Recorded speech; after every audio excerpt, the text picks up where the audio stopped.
Hafiz. Kali ini kita segmennya cukup berbeda nih Mas. Setelah melewati ribuan episode sebelumnya kan, kita tuh muncul banyak pertanyaan-pertanyaan di kolom komen. Nah, pertanyaan pun ada banyak banget sebenarnya. Tapi kali ini kita bahas satu-satu dulu kali ya. Dipilihin ya waktu ini ya? Iya, udah dipilihin sama tim kita tentunya. Oke. Oke, ini berarti langsung aja nih ke pertanyaannya. Iyalah. Oke, ada pertanyaan dari Playmaker Andalan. Nih dari waktu kita episode yang bahas tentang kutu loncat.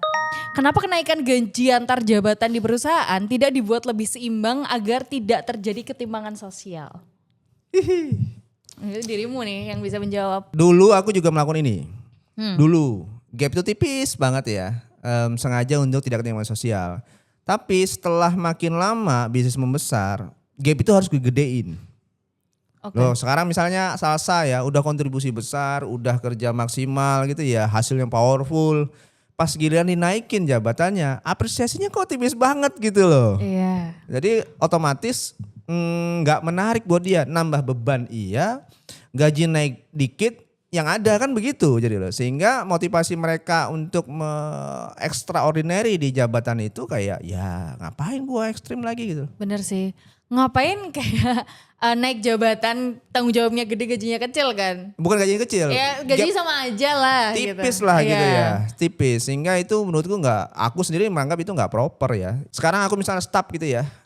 Staff kemudian naik jadi manajer gitu. Di manajer itu aku nge-handle ngurusin 15 orang misalnya gitu. Kan beda dong. Kemarin ngurusin diri sendiri gitu loh. Kok gajinya cuma beda 200.000 perak.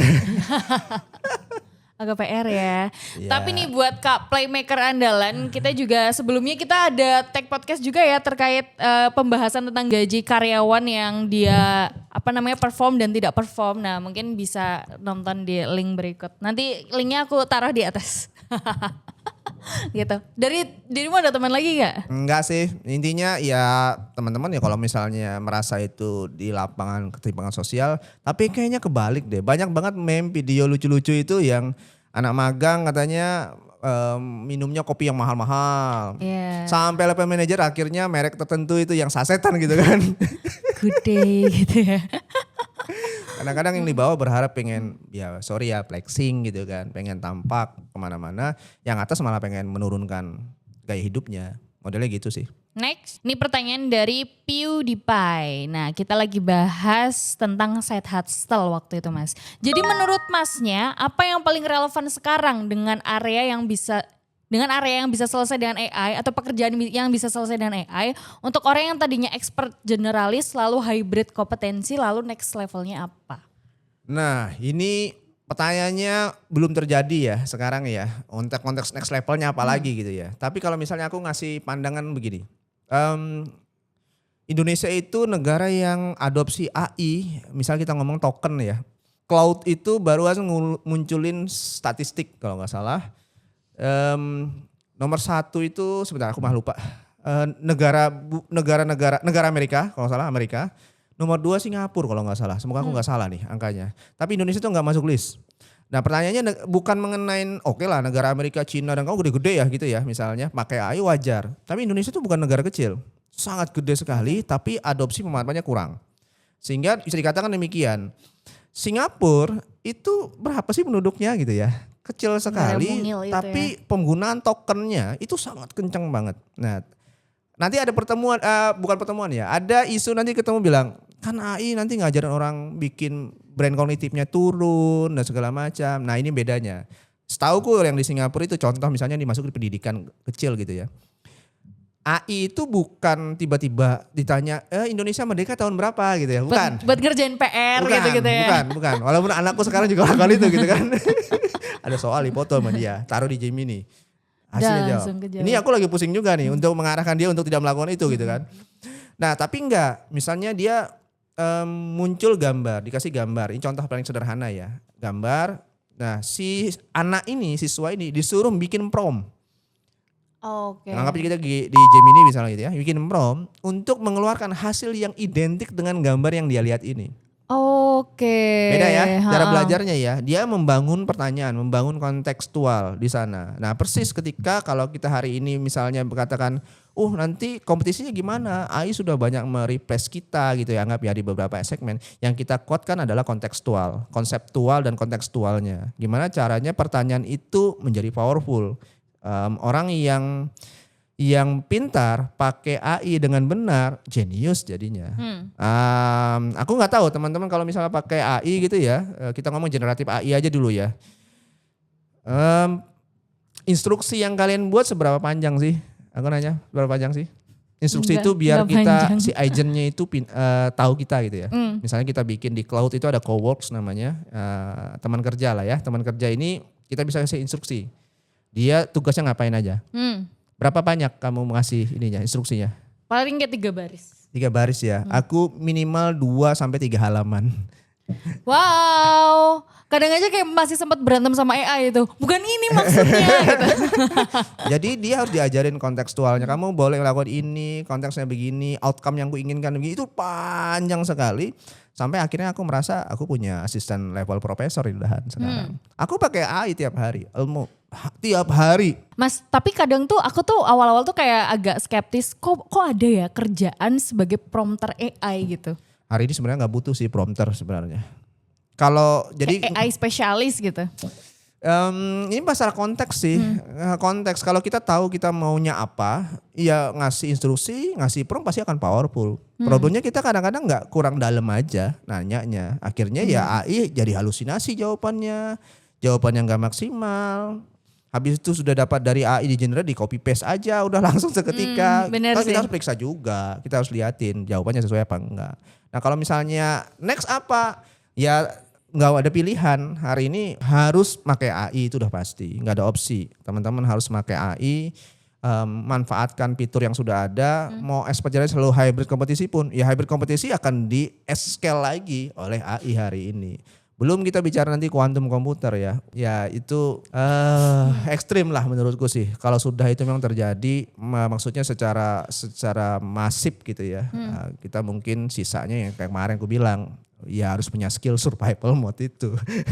Tapi Mas dulu tuh waktu angkatanku di tahun 2019-an, 2017-an lah. Semua orang tuh kayak pengen banget bisa ngoding gitu. Nah, betul. Kayaknya kan, aduh nextnya tuh teknologi tuh segila-gilaan itu. Nah sekarang kayak lah ngoding aja udah bisa lewat AI. Kita bisa nanya di AI. Bahkan AI udah bisa bikin codingnya sendiri gitu.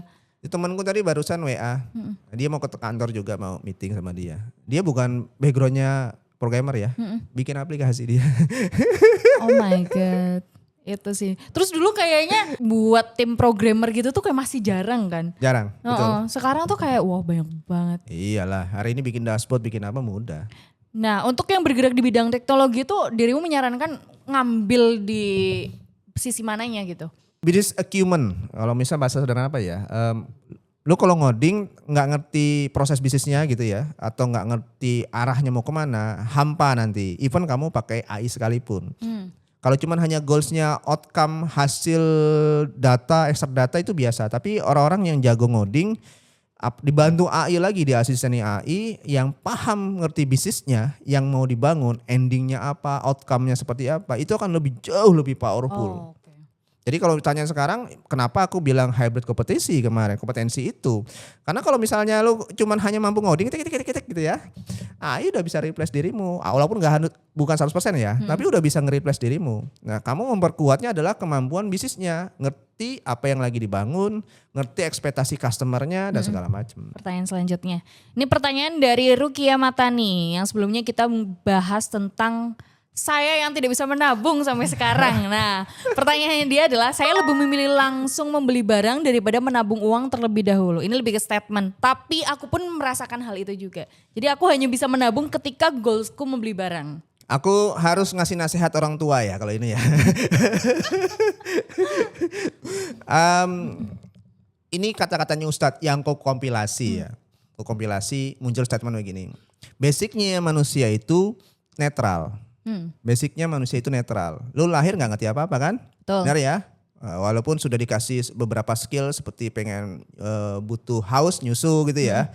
Kalau lagi nggak nyaman nangis, mau itu Enggak, pokoknya apapun lah bentuknya ada lah basic skill lah itu ya. Tapi kalau misalnya kita ngomong secara general, manusia itu netral basicnya. Oke. Zero. Kenapa ada orang bilang, oh kalau bahagia, kalau sedih rumusnya syukur.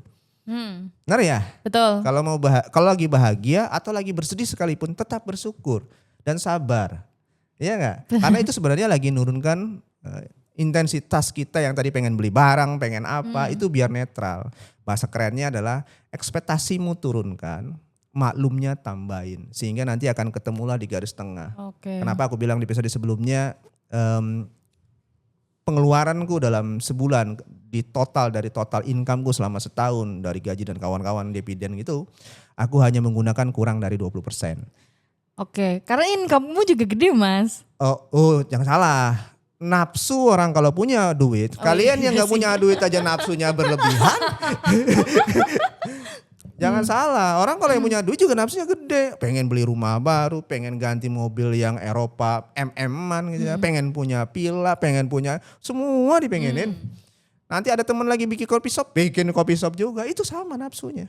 Jadi menjagain itu tetap stabil di bawah, daya hidup tidak dinaikin itu ya sebuah berkah nih aku bilang. Makanya turunkan ekspektasi, naikin maklumnya. Sehingga kita berada di tengah-tengah. Akhirnya kita akan menggunakan basic need aja. Ini yang gak disukain kapitalis masalahnya. Nanti lo gak belanja banyak. Iya. Nah sedangkan budaya konsumtif ini budaya Gen Z sih.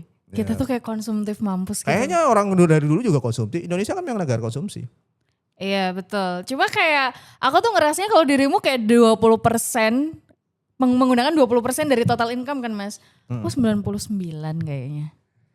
Kayak aku belanja terus ini itu. Ya itu makanya jadinya gak bisa nabung. Kalau nabung tuh kayak harus aku pengen belanja apa dulu gitu loh. Kan kemarin aku bilang, episode sebelumnya, aku dulu pakai rumus 30-30-40. Sekarang udah 20-80. Karena dana darurat udah terpenuhin, aku stop 80% ku investasikan sekarang. Jadi yang ku makan cuma 20%-nya aja. Oke, tapi sekarang tuh lumayan tersadarkan sih maksudku karena keadaan ekonominya lagi seperti ini ya dunia ini. Jadi kayaknya memang perlu nabung gitu untuk jaga-jaga. Iya, harus punya gitu. cash. Benar, Harus buat punya dana darurat dan lain-lainnya Iya, itu. harus punya cash. Kalau misalnya mampu beli emas buat itu kan scarcity ya, buat jaga biar nilaimu rupiahmu tuh tidak terinflasi lah, kena inflasi. Tapi emas bisa jadi solusi sih karena kadang ketika aku nabung uang itu gatal pengen make. Kalau emas kan kayak harus ada effortnya nih, harus dijual dulu ini itu gitu. Iya, itu salah satu. Makanya aku bilang kemarin rekomendasi kalau teman-teman masih gatalan kayak di hari gitu ya.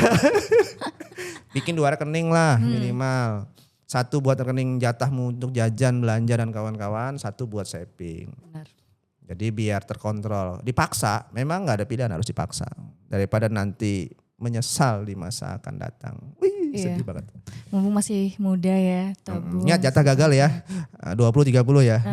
Nanti sampai umur 30 tahun gak punya tabungan udah nangis tuh. Banyak, ya kan katanya berapa persen sih Indonesia gak, aku lupa 1% apa 0,1 ya? Yang punya tabungan di atas 100 juta. Aku lupa, 1%-an kalau gak salah. Sedih banget ya, 99%-nya tidak punya tabungan. Dan di bawah 100 juta, itu saya salah satunya. Iya, aku mau ngomong kamu jawab duluan. Oke kita next ya. Ini pertanyaan dari Kaloka Rumah Karya. Kita lagi bahas tentang AI juga waktu itu. Jika suatu saat AI lebih pintar dari manusia, siapa yang sebenarnya mengendalikan siapa? Nah ini dia, sejak dulu gitu ya, emang kita punya kendali. Iya sih, yang bisa mengendalikan kita diri kita sendiri. Ya, nanti kita bahas konspirasi ini ya, Freemason, elit global gitu ya. Memang dari dulu emang siapa yang ngendaliin kita? Emang kita punya keinginan, punya kehendak bebas kan enggak? Enggak ada loh, ini perdebatan ya. Kayak tren yang sekarang berjalan itu juga sudah dikendalikan oleh... Kalau kita ngelihat agak jauh ke atas, kita hidup di negara punya hukum, diatur. Lu punya naik motor aja, lu harus punya SIM. Yang punya pilihanmu, kamu nggak pakai helm kena tilang. Iya, naik mobil nggak pakai sabuk pengaman, lu emang kita bisa kendalikan diri kita. Lu punya tanah, punya rumah, punya sertifikat, itu bisa diambil negara cuy. Betul. Kata Terus siapa? kita pakai kendaraan, pakai bensin itu kan juga udah dikendaliin tuh. Iya, harga dinaikin bisa naik bisa turun. Bukan kita yang punya kendali. Kita menjalanin aja hari ini. Nah, balik ke AI gitu ya. Iya, kita harus punya kontrol pasti. Di beberapa negara itu juga mulai banyak melakukan regulasi per AI-an itu biar dia tidak ekstrim berlebihan. Karena ya humanity harus dijagain biar nggak punah nanti. Aku paham sih, mungkin bayangannya nanti kayak Skynet filmnya Terminator. Gitu ya. Terminator bener ya di Iya, otakku juga ya. Aku paham. Kayak kita berkelahi dengan robot gitu ya. Tapi itu mungkin terjadi bisa. Oh iya? Kalau kuantum komputer itu salah dalam mengimplementasikannya. Tapi project untuk kuantum komputer itu udah di tahap mana sekarang? Ya sudah jauh sangat sekali. Bahasan superkomputer dan kawan-kawan itu udah jauh sekali. Kasarnya dulu ngebrut password ya. Password itu misalnya butuh sekian belas tahun dengan enkripsi begini. Sekarang itu mungkin hitungan menit atau jam pakai kuantum komputer. Memprosesing rumus matematika, rumus biologi, kesehatan segala macam itu udah sangat cepat sekarang pakai kuantum komputer. Memang akses terhadap mesin ini superkomputer ini kan terbatas ya. Tapi di negara-negara yang udah besar kayak China, Amerika dan kawan-kawan itu udah punya. Indonesia nggak usah ditanya, kita udah tahu. Kita masih ngurusin ya hal yang sama tiap tahun. Pokoknya bansos, MBG. Hah? Makan budget gede ya. Iya. Ya itu kita lah. Pokoknya tapi kita harus bersyukur tapi di Indonesia itu. Kenapa harus bersyukur? Nah ini yang penting. Ini kan pertanyaannya kita harus ngendalin siapa? Kita kompetisi sama AI enggak? Ini yang paling hebat di Indonesia. Kita itu berkompetisi dengan 89,9 IQ rata-rata Indonesia. Oh, oke. Jadi survival kita akan lebih aman dibanding kita negara maju. Kau bayangkan kita nggak perlu hebat-hebat banget tanda petik ya. Sedikit lebih maju aja daripada orang lain, kita akan muncul ke permukaan. Karena mayoritas Indonesia IQ-nya katanya 89,9. Dan itu kan ya di bawah kan berarti? Iya di bawah. Di bawah rata-rata kan? Iya masih rata-rata Hitungnya. harusnya sih. Tapi bukan itu maksudnya lu berkompetisi sama orang-orang yang kognitifnya rendah. Yang kalau misalnya AI secanggih apapun ada di Indonesia, sekeren apapun mesinnya kasarnya, sekeren apapun fasilitasnya, yang make itu level gerobak dikasih jet ya hancur lah dia. Jadi kita beruntungnya di situ. Coba kalau misalnya aku sendiri ada di negara maju misalnya, negara yang hyper kompetitif gitu ya, mungkin aku nggak relevan kali ya di sana. Iya, kayak Apalagi kamu kayaknya. 89 doang nih saya. Dan itu ranking berapa dunia ya Mas berarti? Bawah lah. Oh, oke. Menengah-menengah bawah. Ya, nomor 1 kan Singapura ya. Tetap. Wow. Iya mungkin karena dia negara maju dan negara kecil kan. Jadi kayak Iya, lebih bisa betul. maintain warganya. Jumlah dengan penduduk baik. juga berpengaruh sama rata-rata itu sih sebenarnya. Kita next. Pertanyaan dari M. Zahrandika. Waktu itu kita lagi bahas tentang kurang bangga dengan apa yang dikerjakan. Nah dia responnya gini, bukan gak bangga tapi capek update terus. Ini update di sosial media. Terkait pekerjaannya dia gitu. Kadang kan kayak ada nih talent-talent atau karyawan yang dia itu sering update daily life dia di sosial media gitu. Nah jawabannya bukan gak bangga tapi capek untuk update terus. Nah kamu ngalamin itu juga? Kalau aku belum sih karena balik lagi ya aku kayak mendevelop personal brandingku sebagai karyawan gitu, sebagai employee gitu. Kapan itu? Kayaknya baru-baru aja. Itu tahun berapa ya berarti? Tapi dari dulu tuh aku memang suka update tentang pekerjaanku sih Mas. Iya. Gitu. Jadi biar balance sih kayak Gen Z juga nih yang begini juga gitu. Gen Z sayap kiri tapi aku juga bekerja loh gitu. Biar nggak dipandang sebelah mata sebenarnya sama orang-orang. Kalau lelah, capek istirahat sebentar, ya. Nah, habis itu jalan lagi. Jangan habis capek berhenti gitu maksudnya. Karena penting kalau nggak ada di dunia ini yang nggak capek, kerja capek, Bener. update status capek, nggak kerja tambah capek. Betul. Bener kata Aldi Taher, nggak capek kalau udah di surga guys. Nah, itu dia. Pokoknya ya udah kalau capek istirahat dulu sebentar, break, ya rilis stres lah gitu, lanjut lagi. Setuju. Oke, next ya. Dari apa ini bacanya?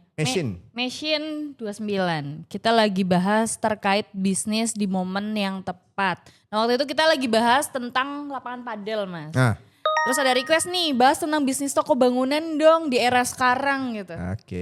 Udah kayak bisnis konsultan ya sekarang ya. Aku bukan ahli di sini ya, tapi aku punya teman beberapa yang punya bisnis ini. Jujur aja memang dia kapitalnya gede ya, maksudnya investasi gede. Tapi kalau dia misalnya enaknya toko bangunan, materialnya itu nggak basi. Bener, gak expired ya. Bisa Iya. digunain kapan Coba aja. kalau perhatikan toko bangunan. Aku nggak pernah neliti ini. Ini pertanyaan juga mendadak nih. Kalau misalnya tinggal bukan di tengah kota banget ya, agak di second city lah misalnya di pinggir-pinggir dikit gitu ya, bukan di pinggir banget. Coba perhatikan, mayoritas orang dagangnya itu toko bangunan. Iya, Iya nggak? Iya. Di mana-mana toko bangunan. Tandanya demand-nya ada. betul. Demand-nya ada dan dia bisa sustain. Dan aku juga ngamatin, bahkan di dekat rumahku itu kan aku kan di pinggir ya, di kampung gitu ya, memang sengaja. Turun ke bawah itu ada 3 apa 4 toko bangunan dan selalu rame.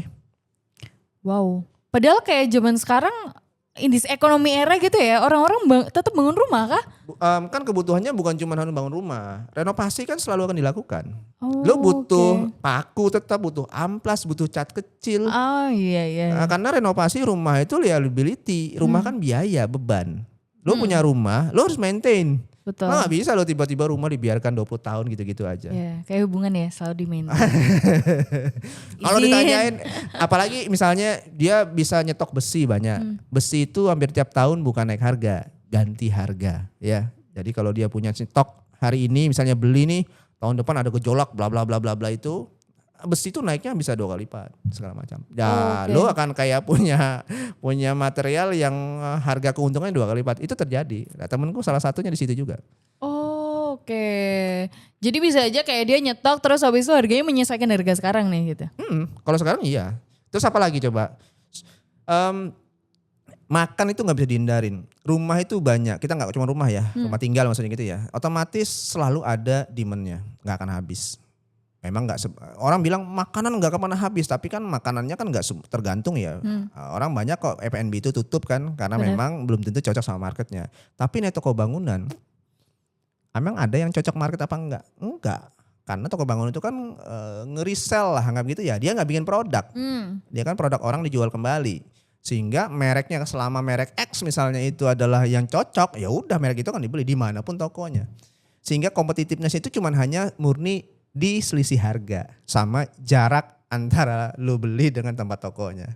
Oh, so mungkin servisnya ngaruh juga gak sih? Kayak ini, yang ini diantar, yang ini apa gitu. Ya itu ngaruh juga, tapi kalau yang di pinggir-pinggir itu kayaknya nggak butuh begituan yang secara signifikan sih. Kecuali mungkin lu beli material yang gede banget ya, atap gitu misalnya. Habis besi holo yang besar-besar itu di banyak, barulah kita butuh pick up mereka buat ngantar segala macam.